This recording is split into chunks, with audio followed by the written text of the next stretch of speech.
আসসালামু আলাইকুম গাইস, কেমন আছেন সবাই? আজকে আমার কবরস্থান পরিষ্কার করা প্রথম দিন। জানি না কার কবর পরিষ্কার করব। চলুন দেখা যাক কার কবর পরিষ্কার করা হয়। সাথে আছে আমার ছোট ভাই, সে আমাকে অনেক কাজে হেল্প করবে।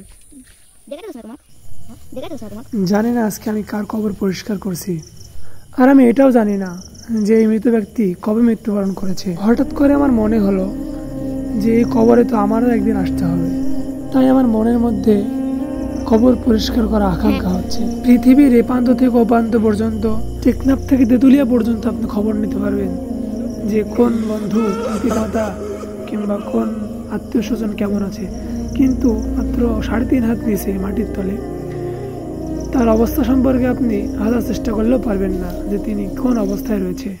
আর এটাই হলো কবর। সেখানে সে কি জান্নাতে রয়েছে নাকি জাহান্নামে। আল্লাহ তাআলা যেন এই কবরবাসী সহ সকল কবরবাসীকে জান্নাতুল ফেরদাউস নসিব করে।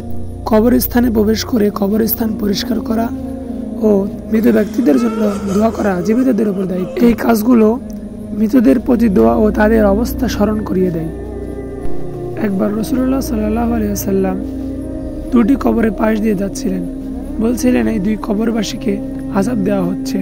তারপর তিনি 2টি সবুজ ডাল ভেঙে এনে কবরের উপর গেড়ে দিলেন এবং বললেন, যতদিন পর্যন্ত এই সবুজ ডালগুলো না শুকাবে ততদিন পর্যন্ত তাদের কবরে আযাব হবে না।